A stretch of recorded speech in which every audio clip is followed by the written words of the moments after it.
Bienvenue et billet. Aujourd'hui, on explore un sujet dont on a parlé dans notre récent article, l'arrivée de Seven Wonders Dice, la grande franchise Seven Wonders qui se lance dans le jeu de dés avec cette formule Shake and Write. Intriguant, non?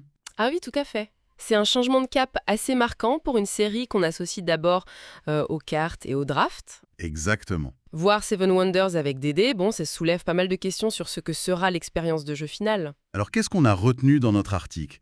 Déjà, c'est un jeu roll and write compétitif. Oui, Et point notable, de 2 à 7 joueurs. 7 joueurs, c'est beaucoup pour ce type de jeu, non? c'est assez rare, oui. Souvent, on est plutôt sur du 4-5 joueurs max pour garder de la fluidité. Et ils promettent des parties rapides, genre 25-30 minutes, et surtout pas de temps mort, parce que tout le monde joue en même temps. C'est ça. Le slogan est clair. Secouez les dés, dominez vos voisins et bâtissez la cité la plus glorieuse en moins de 30 minutes chrono. Bon, l'idée du jeu simultané, c'est classique pour un roll and write. Ça évite l'attente. Mais là où ça devient intéressant, c'est comment maintenir cette interaction forte typique de Set Wonders, surtout à 7 joueurs. Oui, le côté militaire, surveiller ce que font les voisins. Exactement. Notre article mentionne justement que négliger ses voisins aura un lourd prix. Ah, donc on retrouverait cette tension militaire. On peut supposer, oui, probablement une comparaison des boucliers obtenus avec les dés, avec ses voisins directs à certains moments clés. D'accord. Et pour le reste, les mécanismes. On lance des dés. C'est ça. Le cœur du jeu, c'est de lancer 10 dés spéciaux.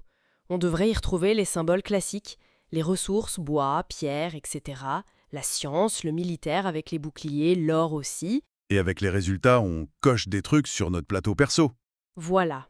Des plateaux effaçables sûrement, pour construire des bâtiments, avancer sur les pistes de science et bien sûr ériger sa merveille. Le but final reste le même.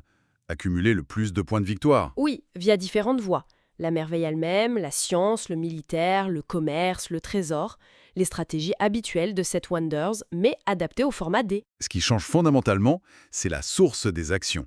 Le hasard des dés remplace le choix stratégique du draft de cartes. C'est ça le gros changement, non? C'est tout le pari, oui. Comme on l'a écrit, c'est un pari audacieux. On passe d'un contrôle assez fin sur ce qu'on prend et ce qu'on laisse aux autres, à une gestion de l'aléatoire. Moins de contrôle, donc. Forcément un peu moins. Il faudra optimiser au mieux le résultat des dés, faire des choix après le lancer.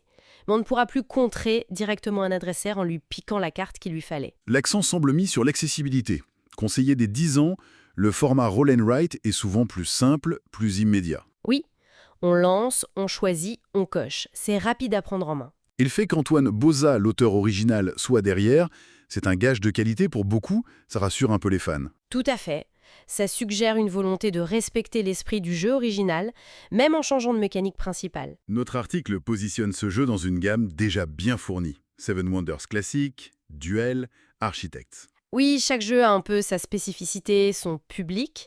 Dice vient clairement chercher un public encore plus large, je pense. En profitant de la vague des roll and write.